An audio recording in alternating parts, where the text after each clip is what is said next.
One of my favourite things about cameras and photography in general is the ability to see things that you wouldn't normally be able to see with your own eyes.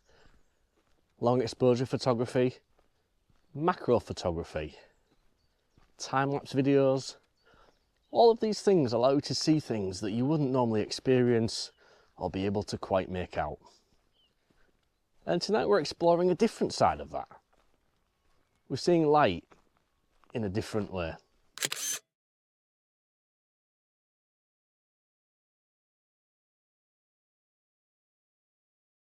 And tonight I've come out with my infrared camera. It's an Olympus PEN EP-1 with a full spectrum conversion in the front of it, with my Olympus 12-40 Pro lens and a really big 720 nanometer infrared filter on the front of it. Yes, it looks a bit silly. Yes, it looks a bit janky, but if it works, it works. Now, I don't claim to be an expert when it comes to infrared photography. I get the basics, I understand how it works, and I know just enough to be dangerous. But it's really good fun just to seeing how this invisible light to us interacts with the landscape around you. It's always there, just we can't see it. It's quite fun to see how a scene that would otherwise be considered as a little bit bland and a little bit boring, it just really kind of comes to life on the back of this camera. All of the greens in the grasses and the trees are bright white, and everything that doesn't reflect the infrared radiation, like the trunks of the trees in this pathway, are jet black. It really is just a fun little look.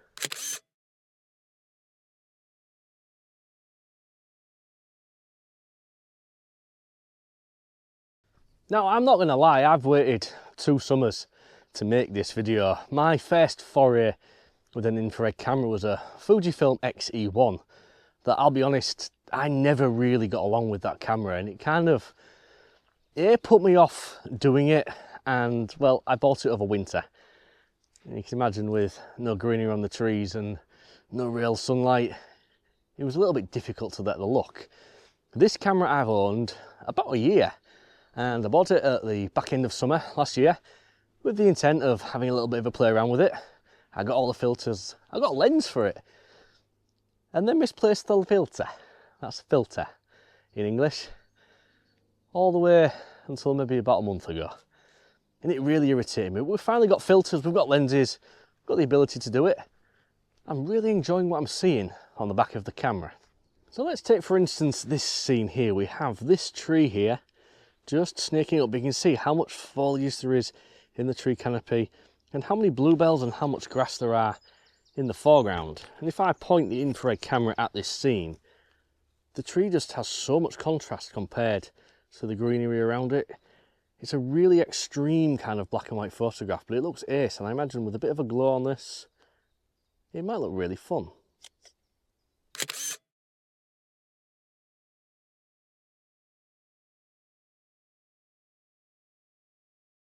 So one of my favourite things about doing photography this way, just walking around with a camera, modified, a different kind of filter, and seeing things slightly different on the back of the camera, is I've come to a place I've been countless times before, and just walking around here, just seeing things differently. Different compositions that wouldn't normally appeal in full colour, suddenly in the infrared black and white, really stand out with the contrast, and it's really good fun to see it.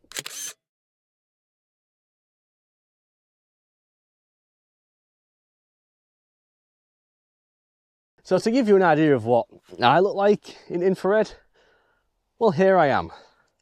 It's kind of weird looking. Everything I'm wearing is probably bright white. My eyes are probably a really dark black. But obviously, this GoPro here is filming it in full colour. So that's just a little introduction as to what the world looks like on video through an infrared camera. I apologise for the size and the bitrate, it does 720. I dread to think what the codec is.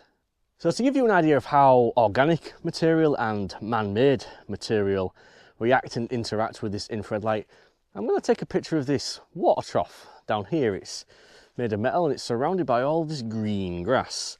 A wind turbine slightly in the distance. Let's just see how it turns out. Help if I turn the camera on. Help if it had a grip. Focus. Focus done. Photographed. So here it is.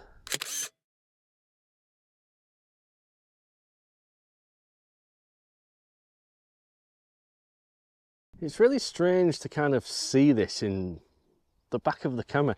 Everything seems to have this really strange softness and dreaminess to it, especially when the sun peeps out from behind the clouds. I'm not out on a clear sky day, a clear sky evening, and as far as I understand, if those were the conditions presenting themselves tonight, this effect would look really, really pronounced. But there is just enough light about just to create this infrared glowing effect, and it looks really kind of fun. I just need to find something, I want to find something really contrasty, you know, something with a lot of greenery that's going to pop off really white against something really dark, and just create something. I have this image in my mind, I just need to find it.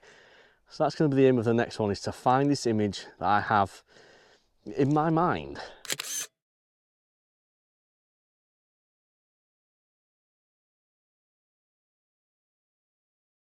So this will probably come as no real surprise to any of you, given that the clue is in the name of photography. But when the sun comes out and really starts lightening up these scenes, the contrast just becomes absolutely phenomenal, and the whites really do pop and glow. It's really good fun. It's like I said earlier on in the video, I've waited a couple of years to be able to do this. And just walking around at the right time of year, it really is fun.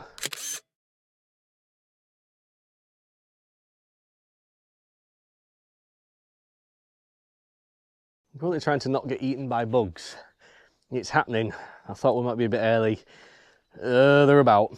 Right, so this is a composition that I've taken a couple of times before in full colour, especially at this time of year. But just looking at this scene behind me with these trees into the path and everything, and you see all of the heather around.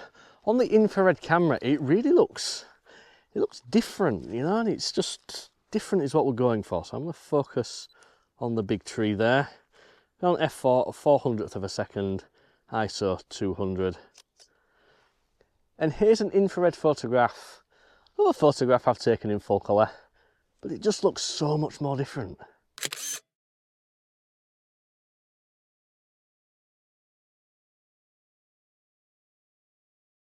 I want to call back to my last video where I went out with kaleidoscope filter and basically just had fun taking photographs. Well, we're out doing the same thing again tonight, just walking around with a camera, not taking things too seriously, and just taking photographs of anything that catches my eye. I want to have a full camera backpack with tripods, lenses, filters.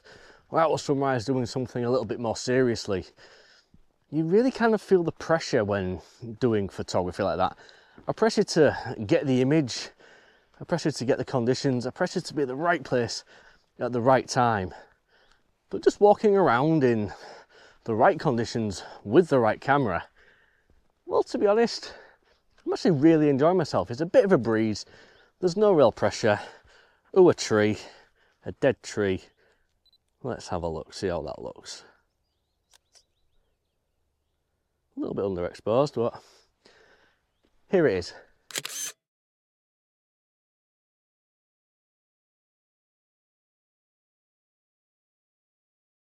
Now, when it comes to infrared photography, that's an interesting looking bug.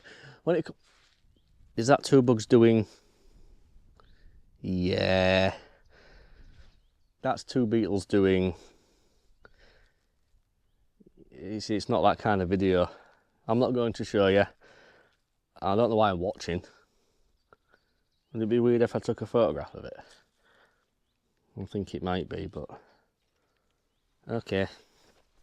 If they stay still long enough, this isn't a macro lens, but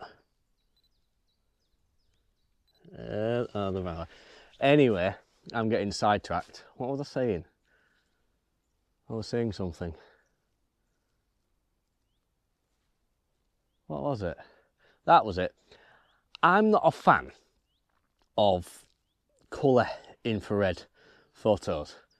But I kind of promised myself tonight I would attempt one. You know, with the pink foliage, it looks really weird. I don't like it, but I did promise myself I would do one. So let's go find something. This is gonna look. All right, so the sun's just poked out and I've come across this little scene here. There's loads of fully leaved up trees behind us. And well, if we're gonna do this fake colour infrared, fully leaved up trees is what we're going to need. So let's just see if we can get somewhere close enough. We'll be able to get some trunks in there and a little bit of the blue sky that has appeared. Let's just see what we can't do. So pink trees, dead trees, blue sky, hopefully no lens flare. I'll turn this way again so we can see each other. I apologise for how this looks. There's a lot of Photoshop involved. Here it is.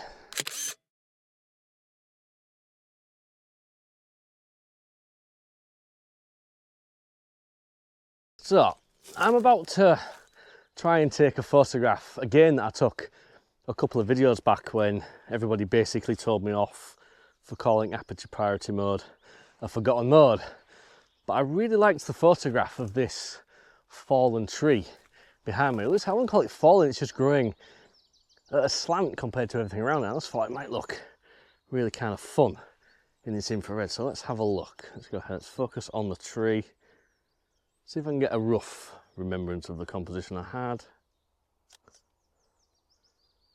That looks awesome.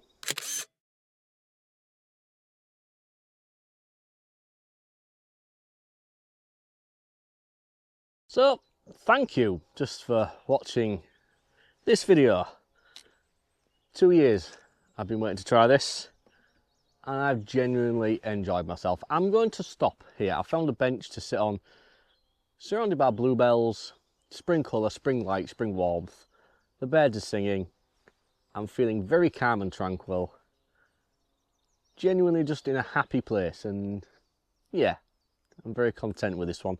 So thank you very much for watching. If you have enjoyed the video, please do give it a thumbs up and a like. It really does help the video and it brings new viewers to see my content. If you've got any tips or tricks for future infrared photography, anything that I may have missed, anything I've done wrong, anything I can improve, anything knowledge-wise that you guys have that you can pass on to me, I would appreciate that. And if you're new here and you see me for the very first time, do consider hitting the subscribe button down below and you'll see more micro four thirds nonsense from me every single week. So until next time, I'm gonna love you and leave you and just say peace and goodbye.